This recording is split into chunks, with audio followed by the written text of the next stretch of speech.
वंदे मातरम का जब मसला पेश आता है, जब ये कहा जाता है कि आपको ये जबरदस्ती गाना पड़ेगा, इस आड़ में, मुसलमान को दबाने की आड़ में आप अपनी नालायकी छुपाना चाहते हो और इस मुल्क में राज करना चाहते हो, उसकी कुर्बानी बनाना चाहते हो मुसलमान को, और मुसलमान इस बेगैरती का कुर्बान कभी होगा नहीं। हमने इस मुल्क की आजादी के लिए भी खून दिया है और इस मुल्क में आजादी को बचाने के लिए भी अगर खून देना पड़े हम देंगे। हमने उनके साथ भी लड़ा है, आप जैसों के साथ अगर 1000 साल तक भी लड़ना पड़े हम लड़ेंगे। सब्र करो, सुबह से इतने लोग बोलते आ रहे हैं तो जवाब सुनने का भी मादा रखा करो। आप गाए, हम एहतराम के लिए खड़े हो जाएंगे, मगर हम पे थोपिए मत। आप ये चाहेंगे कि हम भी गाए, मुमकिन ही नहीं है, हो ही नहीं सकता है। मजहब, धर्म इटर्नल आइडेंटिटी है, इटर्नल बिलीफ। हिंदू के हिंदू होने की आजादी और इसी तरह से मुसलमान के मुसलमान होने की आजादी, और वो आजादी आप मुझसे छीन नहीं सकते हैं, किसी भी नाम पे नहीं छीन सकते, किसी भी दबाव में नहीं छीन सकते। कोई भी दबाव मुझे मजबूर नहीं कर सकता। आपके लिए आपका दीन, मेरे लिए मेरा दीन। नेशनल सॉन्ग वंदे मातरम पे डिस्कशन हो रहा है सुबह से, और मैं ये समझता हूँ कि इस मुल्क में इस नेशनल सॉन्ग के साथ किसी का ना एतराज़ है, ना कोई दो राय है। एहतराम है हर किसी का इस सॉन्ग को लेके, मगर मसला सिर्फ तब पेश आता है जब जो तकरीरें सुबह से इस तरफ से हुई, बीजेपी की तरफ से और लाइक माइंडेड जो इनकी पार्टीज़ है, जब ये कहा गया कि हिंदुस्तान में रहना है तो वंदे मातरम गाना है। ये कहा गया कि आप तभी इस मुल्क के बाशिंदे हो जब आप ये गाना गाओगे। एतराज़ तब शुरू होता है। आप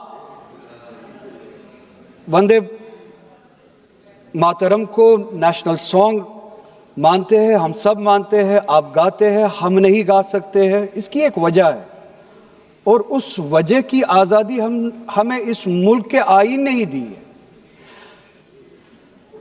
कभी कभार कुछ मामलों में दो चीज़ों के दरमियान क्लैश होता है, एक नेशनल कॉन्सेप्ट और आपकी रिलीजियस फेथ, और ये यूनिवर्सल है, इटर्नल फैक्ट है, चाहे किसी भी मजहब से कोई भी वाबस्ता हो, मुसलमान हो, हिंदू हो, सिख हो, वो इटर्नल आइडेंटिटी अपने मजहबी अकीदों को मानता है, वो प्रायोरिटी अपने मजहबी अकीदों को देता है।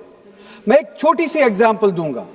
इस मुल्क में सिटीजनशिप छोड़ने की तादाद लाखों में है पिछले कुछ सालों से, उसमें मेजॉरिटी हिंदू धर्म से वाबस्ता लोग हैं जिन्होंने दूसरे मुल्कों में सिटीजनशिप ली और इस मुल्क की सिटीजनशिप को वॉलंटियरली छोड़ा। मगर जब उन्होंने अपनी इस टेम्परेरी आइडेंटिटी को तब्दील किया, नेशनैलिटी को तब्दील किया, क्या उन्होंने अपनी रिलीजियस आइडेंटिटी को तब्दील किया? क्या वो हिंदू से किसी और मजहब में तब्दील हुए? नहीं, उन्होंने टेम्परेरी आइडेंटिटी को तब्दील किया, मगर इटर्नल आइडेंटिटी को उन्होंने थामे रखा, क्योंकि वो उनके लिए इटर्नल आइडेंटिटी है। मजहब, धर्म इटर्नल आइडेंटिटी है, इटर्नल बिलीफ है। हम कल सब चले जाएंगे इस दुनिया से, पासपोर्ट, आधार कार्ड यहीं पे छोड़ के चले जाएंगे। ये जब चले जाएंगे, अपने साथ अपने धार्मिक जो काम किए हैं वो साथ में ले जाएंगे। पासपोर्ट और आधार कार्ड, नेशनैलिटी अपने साथ नहीं लेंगे। जब मैं इस दुनिया से चला जाऊंगा, पासपोर्ट, आधार कार्ड, ये टेम्परेरी आइडेंटिटी यहीं पे रह जाएगी। मेरी इटर्नल आइडेंटिटी, मेरी मजहबी आइडेंटिटी, मेरे मजहब के अकायद मेरे साथ चलेंगे, जिस तरह इनके साथ चले जाएंगे, वो इटर्नल आइडेंटिटी है। और जब ये क्लैश सामने आता है, तब हमें कॉन्स्टिट्यूशन ही ये आजादी देता है कि आपकी रिलीजियस फंडामेंटल जो फ्रीडम है, आप उस रिलीजियस फ्रीडम को इस मुल्क में कॉन्स्टिट्यूशन के हवाले से उस रिलीजियस फ्रीडम को एक्सरसाइज कर सकते हैं। और वंदे मातरम का जब मसला पेश आता है, जब यह कहा जाता है कि आपको ये जबरदस्ती गाना पड़ेगा, हम तब ये कहते हैं कि आप गाए, हम एहतराम देते हैं। नेशनल सॉन्ग है, हम उसका भी एहतराम करते हैं, उसमें दो राय नहीं है। आप गाए, हम एहतराम के लिए खड़े हो जाएंगे, मगर आप ये चाहेंगे कि हम भी गाए, मुमकिन ही नहीं है, हो ही नहीं सकता है। आप चाहेंगे, अब सब्र करो, सुबह से इतने लोग बोलते आ रहे हैं چیئر کو ایڈریس کریں آپ. تو جواب سننے کا بھی مادہ رکھا کرو. آپ گائیے, آپ بولیے نیشنل سانگ ہے, آپ بولیے نیشنل سانگ ہے, کوئی دو رائے اس میں نہیں ہے, مگر ہم پہ تھوپیے مت. کانسٹیٹیوشن اس چیز کی ہمیں آزادی دیتا ہے, اور آپ خود کہتے ہیں کہ وندے ماترم گانے کی ایجاد ہی آزادی کے لیے ہوا, بے شک ہو. آزادی کس چیز کے لیے؟ آزادی اس چیز کے لیے ہندو کے ہندو ہونے کی آزادی, اور اسی طرح سے مسلمان کے مسلمان ہونے کی آزادی, سکھ کے سکھ ہونے کی آزادی, اور وہ آزادی آپ مجھ سے چھین نہیں سکتے ہیں, کسی بھی نام پہ نہیں چھین سکتے, کسی بھی دباؤ میں نہیں چھین سکتے, کسی بھی سکھ سے اس کے مذہب کی آزادی نہیں چھین سکتے, کسی بھی ہندو سے اس کی مذہب کی آزادی نہیں چھین سکتے, اور کسی بھی مسلمان سے اس کے مسلمان ہونے کی آزادی نہیں چھین سکتے. کوئی بھی دباؤ مجھے مجبور نہیں کر سکتا ہے. آپ گائیے اور ہمیں وہ آزادی دے دیجئے. یہ مذہبی آزادی مجھے آپ سے دور نہیں کرتا.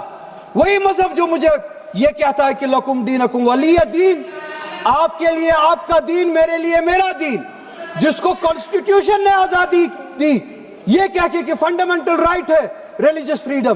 ہمارا کانسٹیٹیوشن ہمارے قرآن کی اسی آیت کی ترجمانی کرتا ہے. 2 منٹ دے دیجئے میڈم. ترجمانی کرتا ہے کہ آپ اپنے دین پہ چلیے, ہمیں اپنے دین پہ عمل کرنے کی آزادی دے دیجئے. آپ ہی کی طرف بات زبردستی کی ہے, بات کسی اور چیز کی نہیں ہے. اور یہ ڈیبیٹ, مجھے پتا ہے زیادہ وقت نہیں ملے گا, بس 1 منٹ میں پورا کر رہا ہوں. اور یہ ڈیبیٹ صرف اور صرف اس لیے ہو رہا ہے کہ جب ہندوستان کا ہندو ہو, مسلمان ہو, سکھ ہو, ان سے پینے کے لیے صاف پانی مانگے, سانس لینے کے لیے صاف ہوا مانگے, روزگار مانگے, جب ان سے مہنگائی کے خلاف, مہنگائی کے بارے میں جواب مانگے, جب ان سے روزگار مانگے, تب یہ صرف یہ بول سکے کہ روزگار کے بارے میں بات مت کرو. وہ دیکھو مسلمان, ہم نے اس کو مجبور کیا وندے ماترم گانے کے لیے. وہ دیکھو مسلمان, ہم نے اس کی مذہبی آزادی کو ختم کیا. اس آڑ میں, مسلمان کو دبانے کی آڑ میں آپ اپنی نالائکی چھپانا چاہتے ہو, اور اس ملک میں راج کرنا چاہتے ہو, اس کی قربانی بنانا چاہتے ہو مسلمان کو. اور مسلمان اس بے غیرتی کا قربان کبھی ہوگا نہیں. ہم نے اس ملک کی آزادی کے لیے بھی خون دیا ہے, اور اس ملک میں آزادی کو بچانے کے لیے بھی اگر خون دینا پڑے ہم دیں گے. ہم نے ان کے ساتھ بھی لڑا ہے, آپ جیسوں کے ساتھ اگر 1000 سال تک بھی لڑنا پڑے ہم لڑیں گے, اسی غیرت سے لڑیں گے, اسی جذبے. اب ریکارڈ بھی نہیں جائے گا.